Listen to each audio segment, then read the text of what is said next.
Bueno, benvinguts, benvingudes. Gràcies per venir, gràcies, president Montilla. Em fa moltíssima il·lusió tenir-vos aquí a casa nostra, a la Fàbrica Alemany, per la presentació del meu primer llibre. Perdó. Té raó, David. No ho farem, però sí que ho gravarem. Ho gravarem per fer les càpsules després i també per compartir amb la meva mare, que és argentina, i doncs, bé, per això em passaré al castellà ara mateix. També és cert, em sento més còmode i també demanaré, si us plau, i si no hi ha cap problema, parlar també en castellà. Bien, bueno, y antes de empezar, quería hacer una pequeña ronda de agradecimientos, si me lo permitís. En primer lugar, a Antonio Gutiérrez Rubí, mentor, prologuista también del libro, que hoy no puede estar aquí. También a todo el equipo de Ideograma, aquí bien representado. Agradecer también a Andrea, que siempre está ahí apoyando y acompañándome en todos los proyectos que se me ocurren, aunque sean uno atrás de otro. Naturalmente al doctor Carles Pont, director de la tesis, que es origen, un poco germen de este libro. Agradecer también a la editorial WOC, que me permitió, que me dio la confianza también y que inaugura la nueva imagen de la serie de manuales con este libro. Y finalmente al lujazo de personas que me acompañan hoy y que tengo a mi derecha y a mi izquierda, la Isabel García Pagán y el Jordi Amat. Es para mí, la verdad, un enorme placer que estén aquí. Más adelante los presentaré con la presentación merecida, pero quizás no necesaria para estas dos personas. La verdad, muchísimas gracias. Bien, lo primero que quería compartirles es la motivación detrás de esta tesis, detrás de este libro.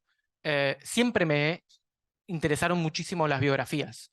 Tengo un lejano recuerdo de una biografía ilustrada de Napoleón que hice que me compraran en una avenida, en una librería de libros usados en la avenida Corrientes, una referencia para los argentinos de la sala, que son muchos.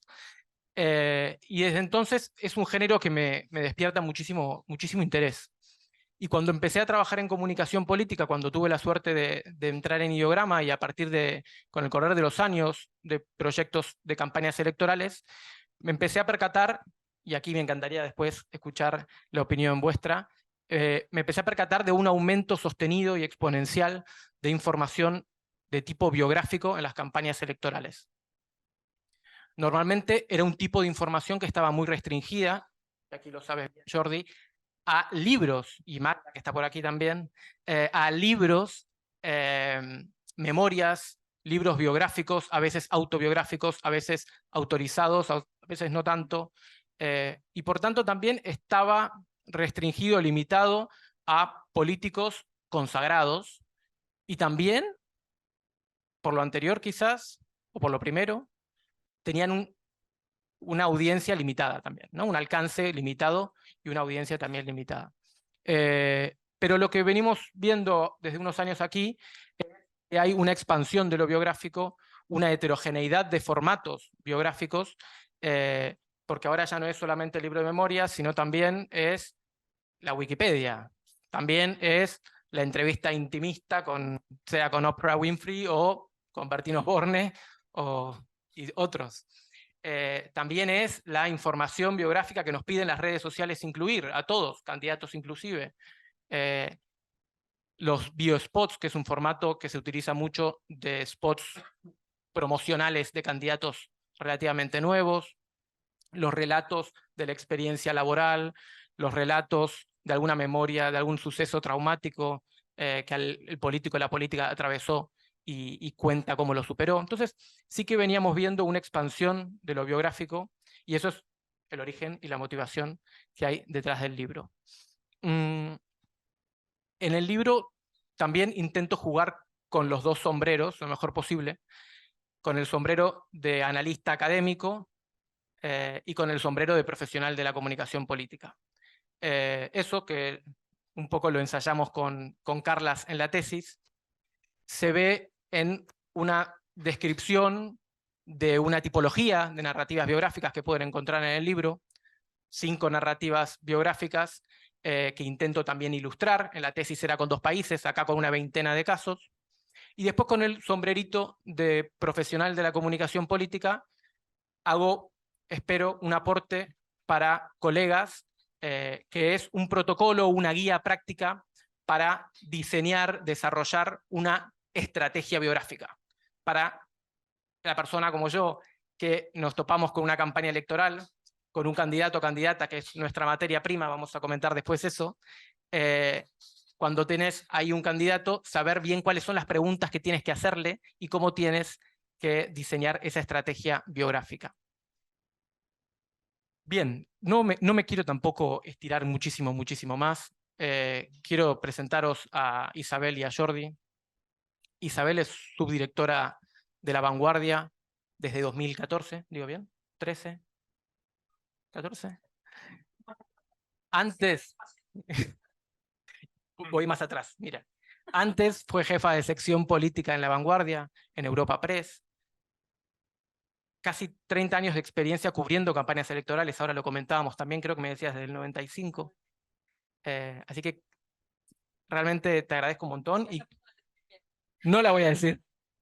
Te agradezco un montonazo y creo que tu experiencia nos va a ayudar también a dotar un poco más de, y además, experiencia aquí en el país. Entonces, realmente los casos que traigo en el libro son, por conocimiento, muy de territorio latinoamericano o Estados Unidos. Entonces, tu aporte con casos de aquí creo que va a ser súper enriquecedor.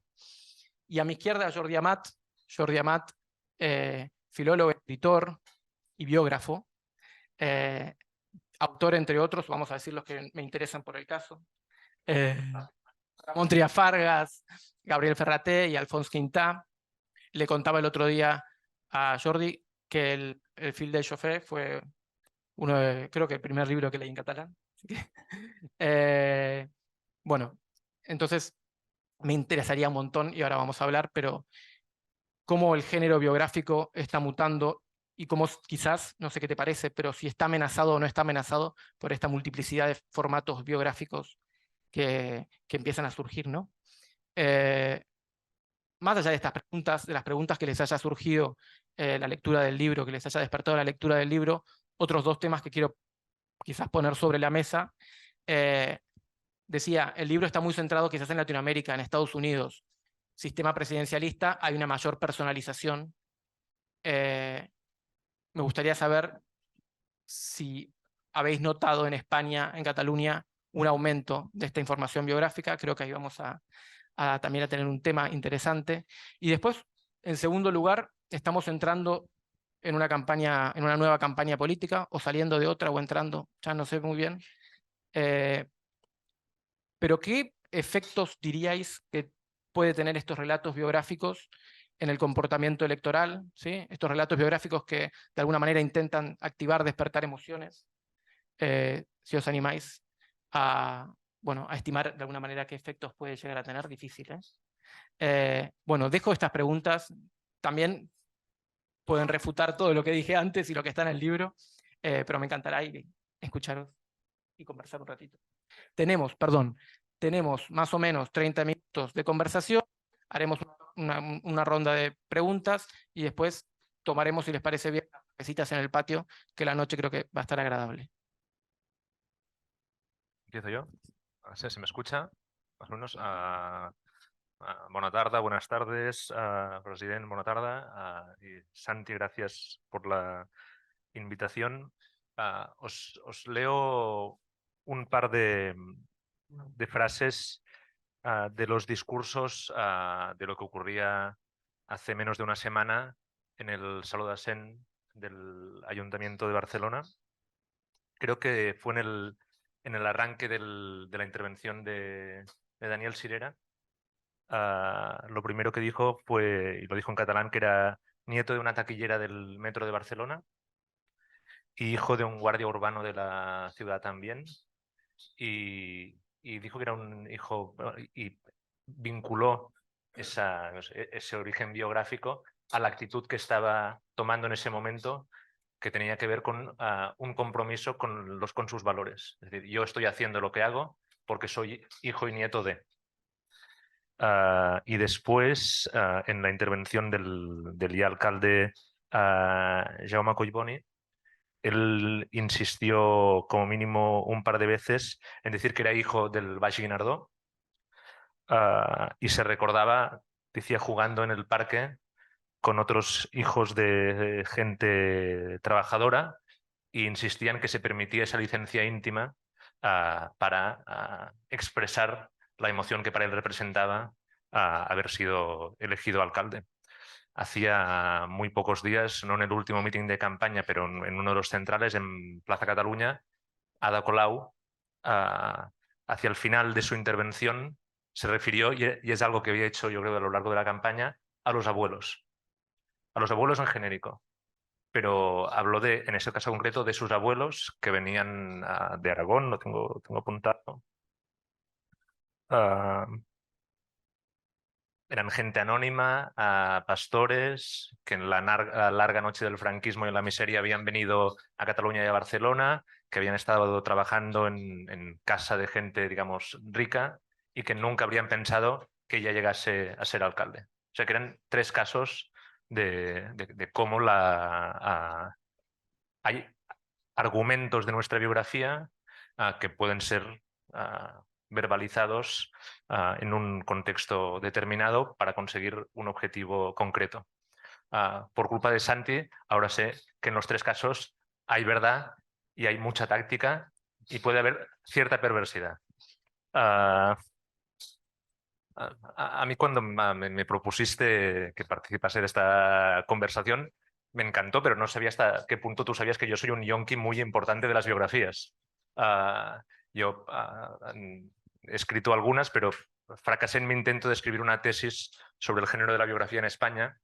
Yo estaba leyendo entonces muchas biografías del primer tercio del siglo XX, que es el gran momento de la biografía literaria en Europa, el de Stefan Zweig, Lytton Strachey. Y yo quería saber si en la literatura catalana y la castellana existían libros tan buenos como ese. Y abandoné la tesis porque constaté que no.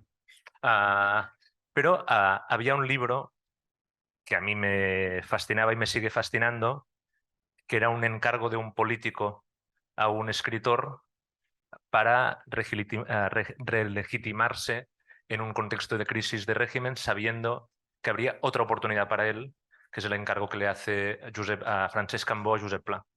Y publica en 1928 este libro, que encaja muchísimo con algunos de tus planteamientos. Es decir, Cambó, que es muy consciente de la importancia de la opinión pública, del prejuicio que existe sobre él, es decir, es simplemente un millonario, necesita que su vida se cuente de nuevo para que los hipotéticos votantes, si hay posibilidad de votar, no vean en él al plutócrata y lo perciban como la figura central del catalanismo político desde que el movimiento se constituyó. Y el libro funcionó. O en buena medida el libro funcionó porque generó una enorme polémica. Porque yo veo muchas operaciones de estas que no consiguen su objetivo, que es generar controversia y imponer una determinada versión. Y lo que hace el libro de Santi es explicarnos cómo lo que hizo Cambó con Pla responde a algo que está ocurriendo, no sé si más en los últimos años, pero no ha dejado de ocurrir, que es que yo en el libro solo te veo con un gorro, que es el ideograma. Ese gorro es muy pesado. No, o sea, me imagino que ir por la vida con este gorro no debe ser fácil. Pero tú nos explicas con decenas de ejemplos de qué manera los estrategas de una campaña electoral convierten las biografías en aspectos para el mercado que es toda campaña electoral. y cuáles son las constantes, y eso para mí es lo más valioso del libro, es cómo estableces la tipología de aspectos biográficos que no sé si son los asesores, los equipos de campaña o la gente que lleva, como tú, que llevas este gorro tan pesado, sabes cuáles son los aspectos de la vida compartida por la mayoría de las personas que humanizan al candidato y pueden convertirlo en interesante o hacerlo auténtico. Yo creo que esa es una de las claves, que son bueno, los orígenes, lo que decían Sirera, Colau y Collboni, después el trauma. El trauma es decir, bueno, Joe Biden vive una tragedia familiar y por tanto, como la supera, eso explicado puede ser un ejemplo de espíritu de resistencia. Un libro del que no habla es el Manual de Resistencia de Pedro Sánchez y podríamos hablar del libro y hasta qué punto esa energía inicial la sigue manteniendo o no. Hablas después del currículum. Bueno, yo haré muy bien el trabajo que se me va a encomendar porque tengo los estudios suficientes, la preparación necesaria, la dimensión familiar privada y después hablas que para mí ha sido muy interesante, no sé cómo lo dices, estilos de vida, pero lo fundamental es la religión, que es algo que en nuestro contexto no es tan explícito o no sería un elemento tan determinante del candidato, pero en los casos de América Latina que tú comentas lo es y en los casos de Estados Unidos naturalmente también cuando te dices que los candidatos republicanos, los votantes republicanos ven con muy buenos ojos que sus candidatos hagan una profesión de fe explícita. Y a mí me ha resultado interesantísimo el libro porque me muestras de una manera muy clara la perversidad estratégica con la que puede ser usada lo biográfico. Algo que nos comentaste, que nos podías preguntar, es hasta qué punto eso pervierte el género de la biografía. Y es obvio que lo pervierte. Lo que pasa es que desde los inicios de la práctica de la biografía siempre ha tenido, en muchísimos casos ha tenido una voluntad, digamos, de propagandística. Y eso desde las vidas paralelas hasta básicamente las hagiografías y hasta la actualidad, que es lo que tú demuestras en el libro, con una singularidad que es que ahora los mecanismos de difusión de lo biográfico ya no son solo el libro, solo las palabras, sino toda esta cantidad de posibilidades que dan las redes, las nuevas formas de comunicación. Yo arranco por aquí. Bueno, recojo el guante. Como Jordi es el experto en escribir biografías y Santi en construirlas, a mí me encanta hacer de abogado del diablo y someterlas a test de estrés. Lo que sí que estamos viendo últimamente, los que nos dedicamos al periodismo en las secciones de política de los medios de comunicación, no es que haya muchísima más biografía. Lo que hay son construcciones de candidatos, construcciones de líderes y efectivamente muchas veces son perversas, ¿no? Estas historias. Y nos encontramos cada día con muchas paradojas y contradicciones. Es decir, ¿queremos un héroe o queremos un líder que sea una persona normal y corriente? ¿Queremos un gestor o queremos, vuelvo a repetir, un héroe? Después del procés en Cataluña, mucha gente dijo que era el momento de tener de apostar por la gestión y de tener líderes gestores, ¿no? Pero resulta que en las urnas esto de la gestión tampoco no funciona, ¿no? Con lo cual, los que se dedican a la construcción del líder, del candidato o de ir puliendo la imagen del dirigente político, están en continuo ajuste en función de las necesidades electorales que tienen en su partido para intentar apuntalar en la figura de ese líder. Al final, lo que nos encontramos, y voy a simplificar muchísimo, es que lo que quieren construir es una especie de yerno o de nuera perfecto para cualquier circunstancia, ¿no? O sea, si hay que barrer, se barre, pero si hay que ir de fiesta y ponerse estupendo, pues que sea la misma persona. Y esto no todos los perfiles lo permiten, porque al final, decía Santi antes, la materia prima que hay es la que hay y los líderes son lo que son.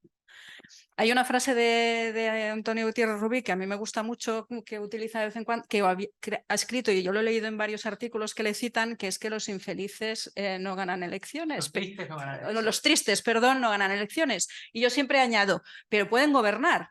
Con lo cual es mejor saber que la biografía de todo el mundo sirve y las construcciones artificiales se pueden ir cayendo por el camino, porque realmente si la persona elegida gobierna bien, pues tampoco necesitamos que haga de superhéroe para muchísimas cosas. Pero sí que es verdad que proliferan cada vez más, seguro que aquí hay unos cuantos, aspirantes y personas que se dedican a la construcción de perfiles biográficos, sobre todo en campaña. Y ahora os gasto una broma porque se lo he comentado antes a Santi, que cuando me dijeron, ¿quieres venir a hacer la presentación, una biografía, las biografías personales en campaña?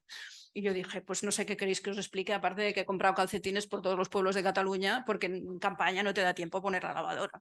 No, de los políticos. Bueno, vale, pues ya lo veremos, ¿no? Aquí tenemos al presidente Montilla y en su caso no había mucha biografía que construir porque todo el mundo lo conocía, venía de ser alcalde, venía de ser un dirigente muy importante y con mucho mando en el Partido dels Socialistes de Cataluña y por tanto no había mucho que construir. ¿Había que humanizarlo? Pues no sabemos, veníamos desde el 2003 del caso de Artur Mas, que ahí sí que hubo que construir un personaje en el cual ayudó mucho, por ejemplo, el programa Polonia. O sea, Artur Mas era un robot. Y el robot es lo mejor que le pudo pasar a Artur Mas, porque después todo el mundo, cuando la gente lo conocía, a todo el mundo le parecía que era una persona humana.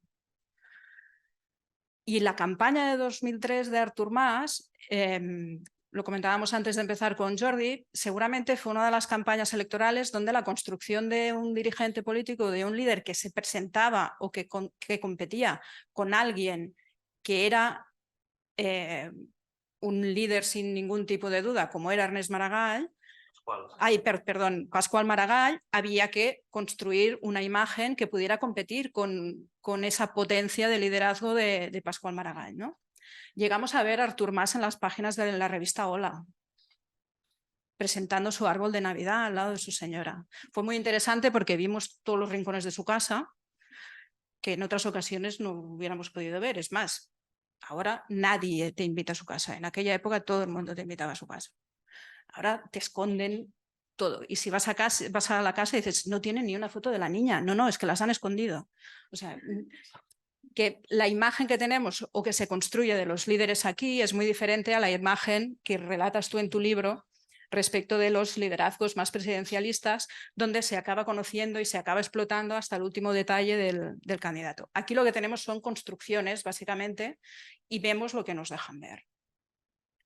Entonces, ¿el género de la biografía está a salvo? Yo creo que sí. Lo que no debería estar a salvo es la construcción de los candidatos, las construcciones artificiales de los candidatos. No debería estar a salvo porque los periodistas deberían ir limitándolas. Pero como estamos en una campaña electoral continua y esta, siento decírtelo, no es más que el preámbulo de la siguiente, pues vamos a ver a Pedro Sánchez. Esto es un titular, ¿eh? Has visto que era un titular, no sé. Hay que leer todas las líneas. Vamos a ver a Pedro Sánchez. Bueno, lo hemos visto con Wyoming, el domingo lo veremos con Jordi Évole, la semana que viene lo veremos en El Hormiguero. Hace unos años los hubiéramos visto pues, con María Teresa Campos, Ana Rosa Quintana y Susana Griso, que seguramente también los vemos, ¿no? Pero ahora hemos cambiado el formato y vamos a otro tipo de programas. Y lo veremos a todos, en todos. Y cada líder o cada partido explota a su candidato a partir de las características que piensan que pueden dar más de sí. La figura de Pedro Sánchez seguramente es muchísimo más empática que la de Alberto Núñez Feijóo. Si me preguntáis personalmente, yo creo que lo interesante de Núñez Feijóo es su señora. Porque trabajaba en Zara, todos llevamos ropa de Zara, ¿qué hacía esta señora allí? ¿No? Quizá la incógnita es la mujer. Y pues no sé, y con Pedro Sánchez pues sí que dirías de copas, con Feijóo pues no lo sé, pero igual con su mujer sí, pero de su mujer no vamos a saber nada, ni la van a pasear. Hace unos años En La Vanguardia, por ejemplo, en las campañas electorales había una página siempre que era de la esposa o el marido del candidato de cada partido. Esto en este momento es impensable. ¿Por qué? Porque, iba a decir, en Twitter nos trincharían, digamos, estaríamos muertos. Porque, ¿por qué sometes al candidato o quieres ver el candidato en base a su familia? Creo que decías antes en relación a los candidatos más latinoamericanos que la religión es un punto biográfico importante. Aquí es donde viven. Donde vivía Pablo Iglesias y Irene Montero se convirtió en cuestión de Estado, prácticamente. O sea que los parámetros son diferentes, ¿no? Y lo que iba a decir, Latinoamérica tiene un funcionamiento mediático más anglosajón, lo que allí funciona, aquí no funciona. Aquí si Ada Colau tiene el marido trabajando en el ayuntamiento, fue noticia o no porque trabajaba en el ayuntamiento o no porque fuera, o sea, no por quién era su marido, es más por la relación personal en un cargo público que no por su biografía, ¿no? Y con lo cual, por eso decía que las biografías están a salvo, pero las construcciones artificiales no lo están. Cuanto más expones a un candidato en Twitter o en Instagram, llega un momento que dices, mira, ya me he hartado de ver al perro, ¿no? Enséñame algo, haz algo. ¿Qué quieres de nosotros? O sea, puedes ponerlo un día corriendo. O sea, Salvador Illa salió en todos los diarios corriendo porque hace maratones. Salió en el primero y en el segundo. El tercero, pues es un señor que corre y que se mantiene en muy buena forma y probablemente su capacidad de resistir una maratón le ayuda a la hora de resistir determinadas situaciones políticas. Pero la imagen ya no nos sirve de nada. Entonces, por eso digo que el género biográfico está a salvo, pero lo que no debería estarlo son las construcciones artificiales. Yo creo que en parte también para recoger lo que ambos dijeron, lo permitido o lo plausible en comunicación de biografías políticas está muy determinado por la cultura política, la tradición política, incluso el sistema político. Por eso decíamos que en Estados Unidos y en Latinoamérica hay más foco sobre el candidato. Pero yo sí creo, entiendo, y los casos que expusiste también, Isabel, entiendo sí que aquí hay más reticencia a conocer un poco la intimidad del candidato. Pero en el caso de Ada Colau, que es un caso que está en el libro, la trato en 2 capítulos, en 2 narrativas biográficas, en el de Curriculum Vitae que mencionabas, por su identidad activista, ¿no? Ella llega a la campaña del 2015, digo bien, a la campaña del 2015 llega ya la conocíamos todos los electores, ya conocíamos quién era y conocíamos teníamos ese etos previo de la Colau activista portavoz de la PA. Entonces ella intenta a lo largo de la campaña del 2015 y después lo recupera mucho también en la campaña del 2019, recuperar ese imaginario, traer ese recuerdo todo el tiempo, incluso hace un spot. El vídeo ese que comentas de Es ella, buenísimo. ese sí es muy bueno. Hace un spot en el que reproduce, ella se viste también como activista, como aquellas épocas, y como alcaldesa, y hace una conversación, tiene una conversación bilateral en la que va diciendo todo el tiempo si algún momento te arrepentiste. Entonces, hay un esfuerzo permanente en la construcción, que bien decías, en la construcción de la candidata en ese caso, un esfuerzo permanente por mantener viva esa idea de activista. Y en segundo lugar... En la campaña del 23 ya no, ¿eh? En la campaña del 23 ya le quedaba muy lejos, creo, ¿no? Ya le quedaba muy lejos. Teníamos que ir a Soy hija del Guinardó también. También. Pero no, el activismo había desaparecido. Sí, yo creo que ahí le quedaba un poco ya lejos. Y después el otro episodio que cuento son los rumores de la vivienda, ¿no? Que ahí sí hubo, a diferencia de que quizás con otros políticos, hubo mucho interés por saber dónde vive Colau y permanentemente ella, a veces cuestiones un poco casi de manera implícita. En stories de Instagram mostraba la terraza, mostraba recetas con el hijo, uno de los hijos cocinando en la cocina para mostrar que es una cocina normal. E insistía todo el tiempo desmintiendo cada fake news que aparecía para decir que vivía cerca de la Sagrada Familia. E insistía con eso. Entonces, es cierto que el libro quizás peca de latinoamericanocentrismo, No, pero sí que, bueno, no sé qué os parece, pero no sé si hay quizás espacio para pensar que pueda haber un mayor interés / morbo por conocer la intimidad de los políticos. A mí me interesa la intimidad de los políticos. A ti. Es decir, creo que si hubiese un programa en la televisión donde los pudiese ver durmiendo, o sea, estaría 2 horas allí pero creo que estamos, digamos, que podríamos hacer una reunión de alcohólicos anónimos diciendo que todos tenemos esta enfermedad, más o menos calculo que los que estamos aquí nos interesa la política y creo que puede ser que haya algo de morbo, pero hay el capítulo en el que hablas del rol de las primeras damas norteamericanas, que es un... Vaya, yo he aprendido mucho porque está muy bien sistematizado. Y de alguna manera lo que pasa dentro de... Y en la introducción hablas reflexionas sobre la esfera íntima, ¿no? Y cuando la esfera íntima es mostrada, ¿en qué se convierte? La vida íntima y privada de una persona puede no determinar cuál va a ser su actuación como líder político. Puede no tener nada que ver y en algunas culturas realmente está bloqueada el acceso a esa otra parte. Un caso típico es el de Francia, ¿no? En Francia no sé, eso no formaría parte del interés. El tópico dice eso. Pero en cualquier caso, a mí cualquier resultará que tener información sobre los hijos de Jordi Pujol no es interesante para saber cuál ha sido la trayectoria política de Jordi Pujol. Claro que es relevante tener esa información y saber con quién está casado alguien es relevante para saber cosas de cuál es su carácter. Y ese carácter va a condicionar su actividad política de la misma manera que un corredor de fondo pues tiene unos atributos que nos llevan a pensar que actuará de una determinada manera. Para mí el problema que está implícito en algunos momentos de tu libro es cuando dices lo que no se puede contar, lo que es útil electoralmente que sea silenciado o no mostrado, o sea, no mostrado en el mejor de los casos, silenciado en el peor.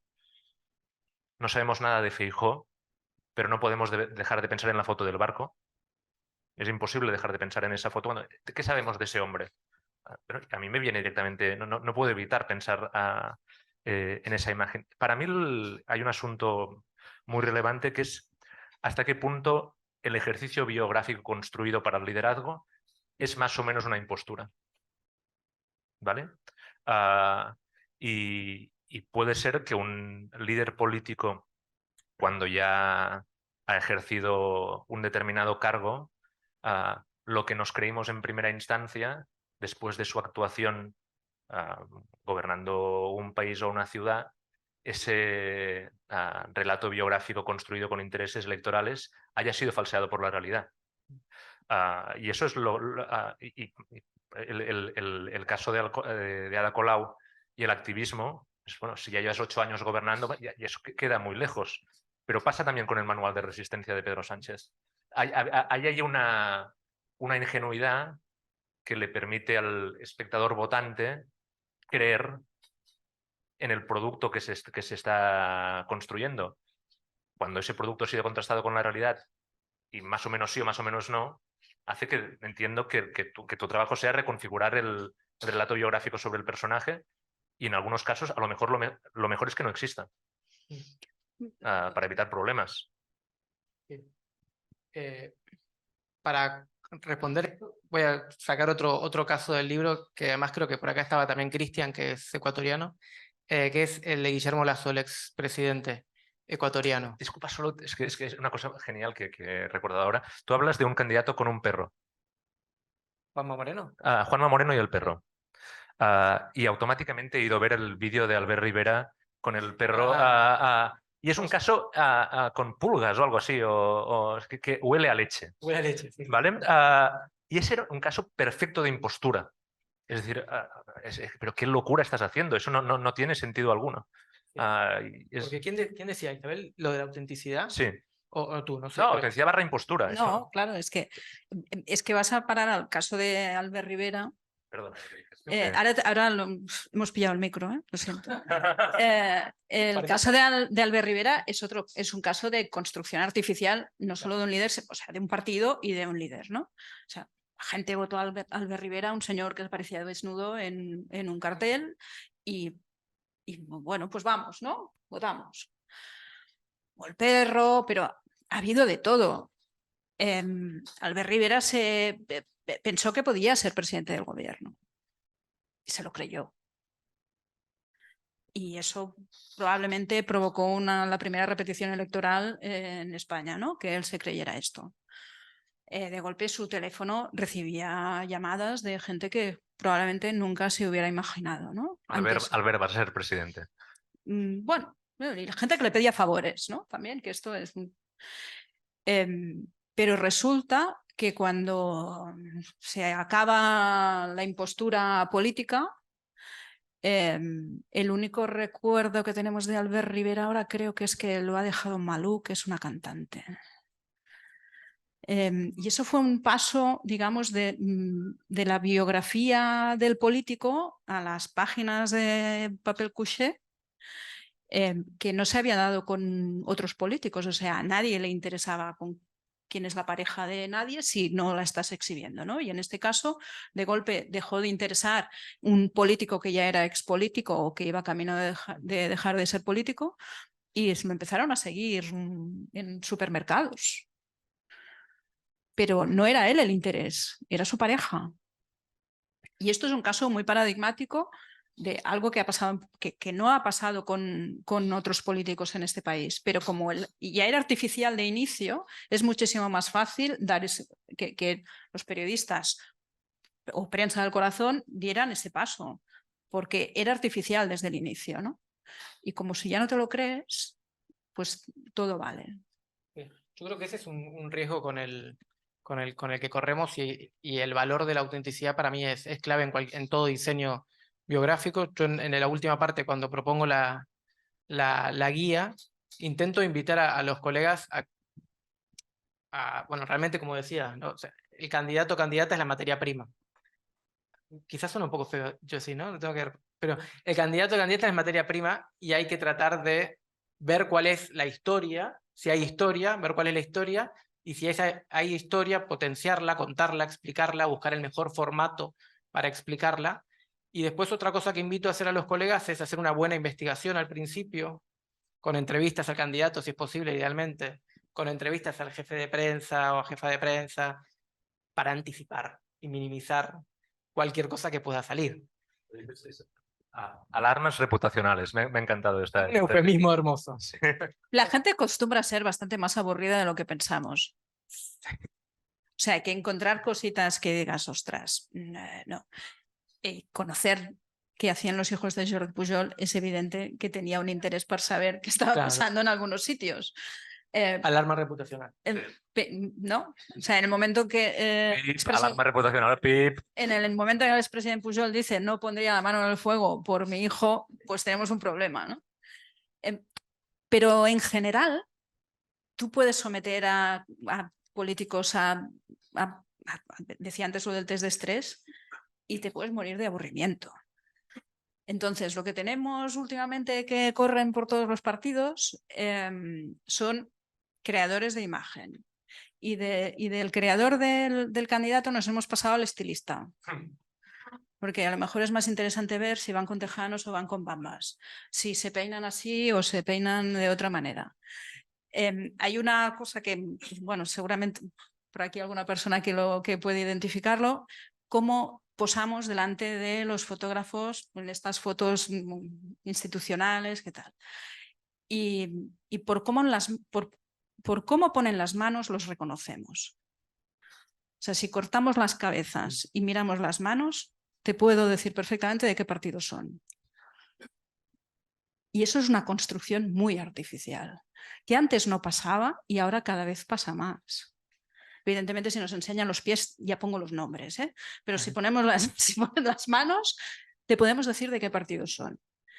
Y esto es muy, muy artificial, muy artificial. Y deja de tener interés en el momento en que dices, bueno, pues si esta persona políticamente tampoco tiene ningún interés, pues hará muchas fotos y tendrá un bonito álbum. Pero, ¿qué recorrido tiene políticamente? Pues cada vez las carreras políticas son más cortas. Porque detrás de esa imagen artificial no hay mucho más. Ahora estás pensando a quién le has dicho que ponga las manos. Voy mandando un mensaje ahora para que cambien. No, y antes comentaba, por lo que comentaba también, ¿estamos bien de tiempo, Cris? Vale, cuento esto y hacemos preguntas.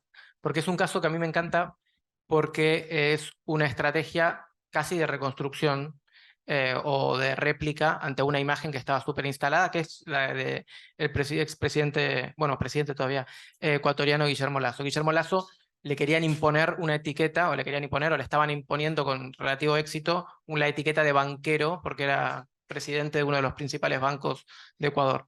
Y él, desde el 2013, que es la primera campaña que corre, en el 2013 saca un libro y después mantiene la misma estrategia biográfica hasta su tercera y última campaña, que es la que consigue ganar, y contando permanentemente que había empezado a trabajar a los 15 años.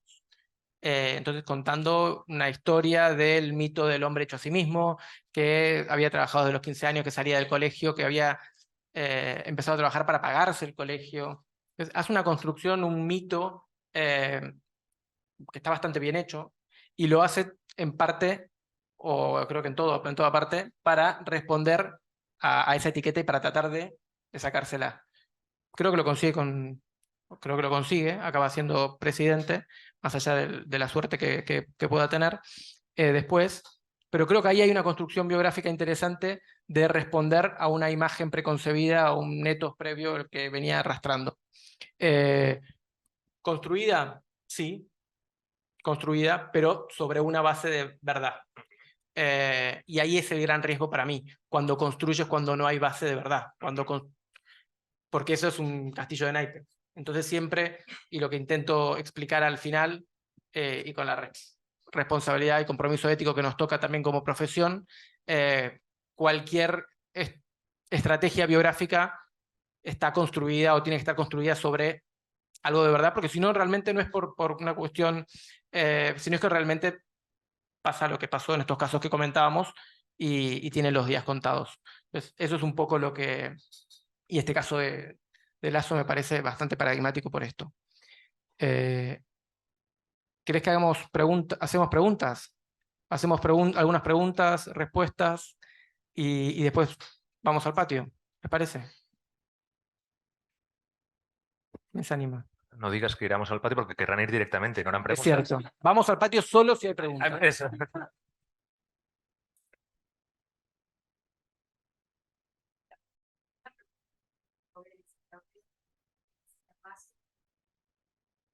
O sea, obviamente tuviste una metodología, pero quería preguntarte si armaste como una especie de cómo llevar la biografía. No es que no quiero comprar tu libro, pero si puedes como un poquito explicar qué esquema tiene un poco tu metodología de contar la biografía. O sea, si digamos seleccionaste ciertos casos, por eso. Y la otra pregunta era ese, el criterio detrás de tu elección de las biografías que están incluidas. Perfecto. Bueno, en la tesis que dio origen al libro, que pronto entiendo que estará ya en la biblioteca, en la tesis sí que tomo dos estudios de caso muy puntuales, que son Argentina y Ecuador. Aquí para el libro quise ampliar y hay una veintena de casos de diferentes países. La metodología o en realidad la propuesta de protocolo del final son 10 preguntas que tratan de orientar el diseño de cualquier estrategia biográfica. Incluso lo hemos testeado acá en el despacho y más o menos funciona. Es simplemente hacer un poco de investigación propia y con el equipo y con el candidato o candidata. Y hay unas preguntas de comprobación para ir viendo qué conviene contar, qué no conviene contar, qué conviene sacar provecho o explotar comunicativamente y que no tanto, y para cada cosa construir una narrativa, un relato, tanto para lo que sí conviene contar como para lo que no conviene, si sale, cómo tengo que defenderme. Y luego también una cuestión más técnica de formatos que también conviene contar. Por ejemplo, no sé, el caso del secuestro de Mauricio Macri, que es otro caso que está buenísimo, que me encanta. El caso del secuestro, bueno, no me encanta el secuestro. El caso del secuestro de Macri, Macri en 2015 lo contó en una página web que, en primera persona, que realmente estaba muy bien construida. Pero, por ejemplo, el accidente de Lenín Moreno, otro ecuatoriano, el formato, también en parte por el tipo de comunicación política que hay en el país, era un spot súper cargado emocionalmente, con un ruido, un sonido, un disparo incluso. Entonces eso también evidentemente cambia según la campaña que quieras hacer y la campaña que puedas hacer según el contexto y la tradición. Ahora no sé si dices si tienen éxito las operaciones biográficas que describes, es decir, si ganan las elecciones o no. Yo creo que no especificas. Nunca me animo a decir eso. Pero en el caso de noticia de un secuestro, creo que dices que son 10 días de secuestro. No sé si son 10, son 12 o son 8. Yo no, a mí por ahora no me han secuestrado nunca. Y a mí lo que me inquietaba cuando leía los fragmentos extractas de su testimonio es, ¿este hombre estará exagerando? Es decir, ¿estará construyendo el trauma de una manera tan intencionada para que empaticemos con su sufrimiento y aceptemos que resistió y es un héroe? Y eso me ha dejado, he dudado. Si no lo hubiera explicado él en primera persona, ¿hubiéramos pensado lo mismo? Probablemente no. Y si no lo hubiese contado, o sea, si no lo cuentas en un contexto electoral. ¿Me permites un chiste? Un chajarrillo. De la calle Corrientes. Porque, claro, imagínate un argentino contando un trauma, no un catalán. O sea, La calle Corrientes, claro, es que ya sabía que. nacemos contando traumas. Estamos más psicoanalizados que la población. Así pierden valor en su biografía. Pero es evidente que si lo cuentas en primera persona, la tendencia siempre puede ser a pensar que está siendo grandilocuente, y si te sometes a Oprah, pues es otra cosa, ¿no? Bueno, en inglés, o sea, en la Academia Norteamericana, tiene un concepto que es Oprahization. No sabía, es genial ese concepto. Buenísimo. Como los políticos normalmente iban al programa, bueno, cualquier, en realidad, personaje público iba al programa de Oprah Winfrey y le contaba todos sus dramas, y ella aparte hacía como, para que cuente más drama y te ponga a llorar, inventaron este concepto de Oprahization para decir la exageración, bueno, o la narración del trauma constante, y esto llevado a política es lo que intento describir en las memorias traumáticas. Pero bueno. ¿Alguien más se anima? ¿Pregunta? En esta legislatura, en el Parlamento, hay un momento en el que un diputado de la oposición interpela al entonces, debía ser vicepresidente, no, era consejero de Economía, Jaume Giró, que era un hombre que no podía dejar de ir que no lo viésemos con el gorro de este hombre fue director o presidente de la Caixa. Y por lo tanto él era como el banquero, y hizo una intervención interpelando o sea, respondiendo a una interpelación del diputado de la izquierda, construyéndose como el self-made man, que es un trayecto, pues es un relato biográfico, una estructura biográfica muy interesante para legitimarse. Explicó que estudiaba en una habitación. Sí, exacto, eso es. O sea, que la casa era muy pequeña, que no tenía un espacio, que utilizaba la mesa, no sé si era de la cocina o una cosa así. Y lo viralizaron. Exacto. Y quien hacía la pregunta, si no recuerdo mal, era Juan Carlos Gallego, sindicalista, con lo cual la respuesta tenía muchísima más importancia, ¿no? Porque era más la confrontación. He de decir que llegaron a tener muy buena relación, que negociaron bastante bien los presupuestos y que Gallego, yo no me gustaría hablar por él, pero hasta le gustó el origen humilde que se... Sí. pero hizo eso. Era el intento, o el primer intento que hacía Jaume Giró de quitarse de encima la sombra de la Caixa. Sí.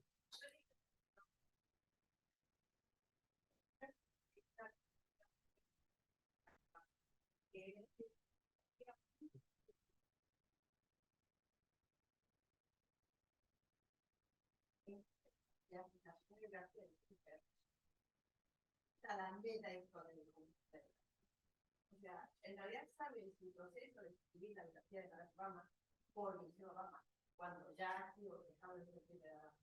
Este proceso de una biografía que ya va contando cómo fue que escribió ahora, parece muy interesante, como detalle, no biografía de todo el proceso. Bueno, me parece buenísimo. No lo incluí, la verdad, el caso. Igual compré el libro, pero... Para la segunda edición, Sí.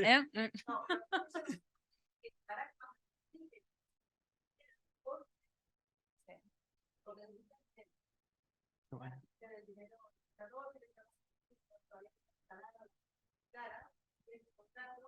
Y se va la madre de todavía, está en la que le cuentan, se han casado todavía, y se va a Indonesia durante 3 meses a terminar. Wow.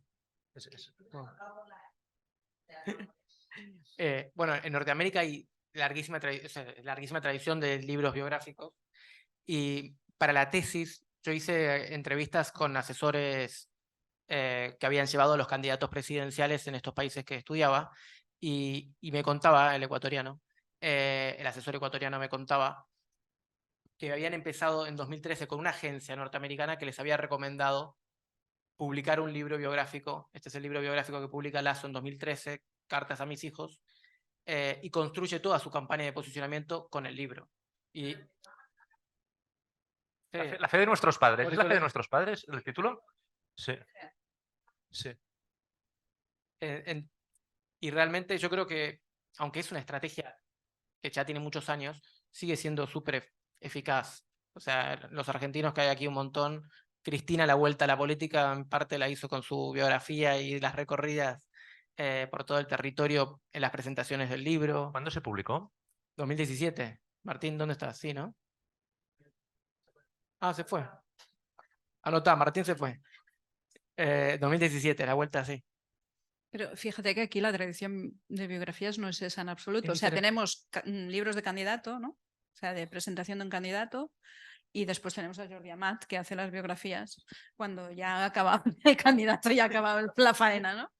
Pero no hay esa tradición. Están los libros de memorias, que entonces llamas al autor y le dices, te has equivocado en tal página, tal. No, sí, míratelo, porque la memoria no es corta. Pero las biografías brillan por su ausencia y su interés. Sí, no se utilizan tanto como herramienta, ¿no? Casi como Efectivamente. herramienta, sino después como casi como un, bueno, como un recurso, como un posteriori, ¿no? Posteriori. Es que tuve la suerte de estar invitado en Buenos Aires cuando Barcelona fue la ciudad invitada a la Feria del Libro. Y no sé exactamente qué año que fue, pero se acababa de publicar el libro de Cristina y lo vendían, la gente que limpiaba los cristales de los coches en medio de la calle vendía también el libro. Fue alucinante lo que ese libro activaba verlo. El caso yo he pensado varias veces leyendo el libro en el caso de Obama, no he leído el libro de Michelle Obama, pero lo interesante del caso es cómo en la fe de nuestros padres, que creo que si no recuerdo mal ese es el título, él propone una determinada evolución del mito americano, muy bien elaborada, y después tenemos el primer volumen de los años de presidencia, donde de alguna manera sintetiza en el arranque lo que ves, es su vida hasta la campaña electoral, y todo ha cobrado sentido. O sea, todo lo que estaba como profetizado en ese libro está en las memorias. Y yo lo que sí creo es en el caso de los libros posteriores, no recuerdo que existiese una biografía de Aznar o Zapatero previa a ser candidatos, no lo recuerdo.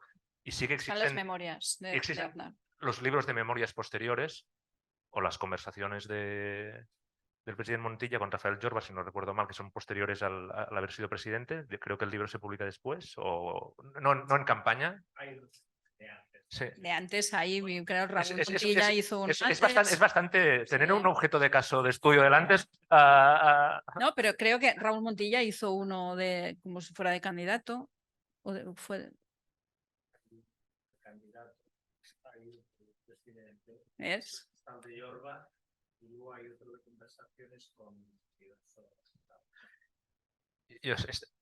Yo creo que los libros de memorias son libros de preservación del legado, que es otra cosa que no tiene nada que ver con la campaña, pero que también porque tiene una dimensión política fundamental, que es otro uso digamos, de lo biográfico en el campo político. Yo escribo para dar mi versión y que sea la que la historia haga suya. Como de legitimación. Sí, claro.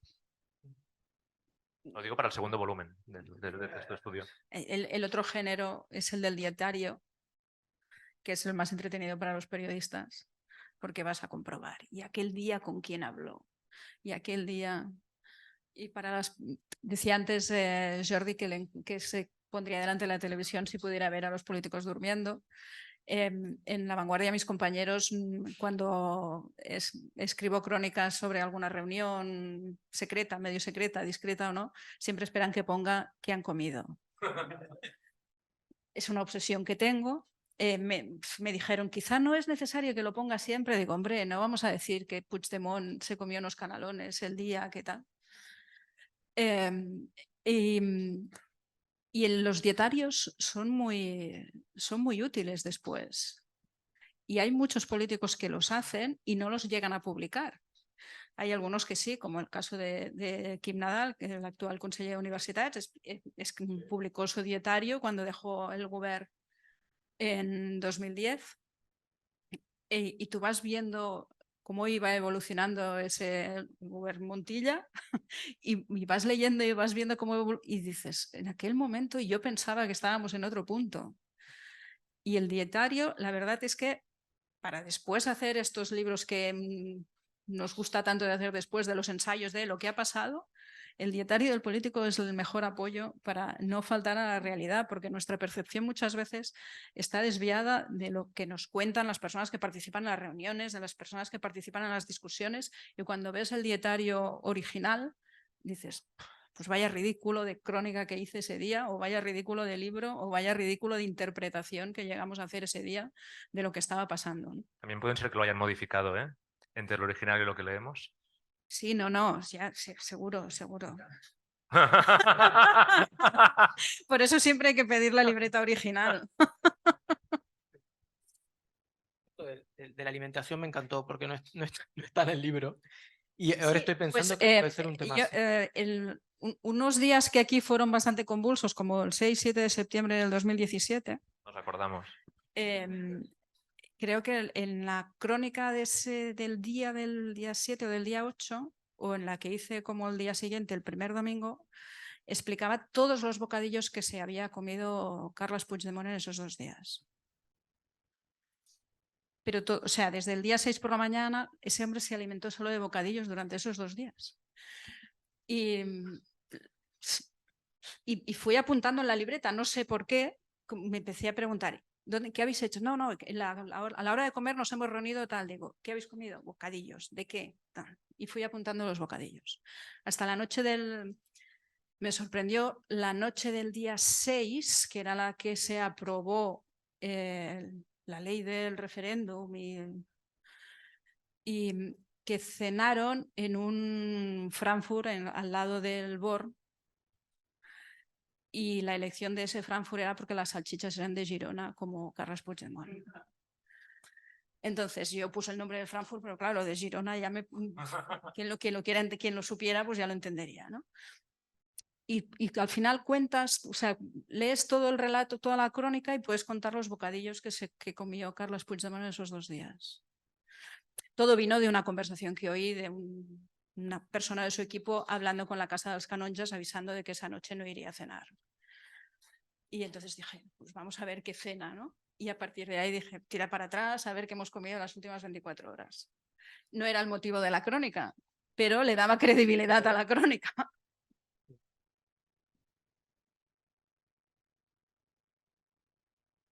¿Algún mes? ¿No? Vale, esto me da un poco de pudor. Afuera hay una mesita hermosa con unos libros, con un, ¿cómo se llama?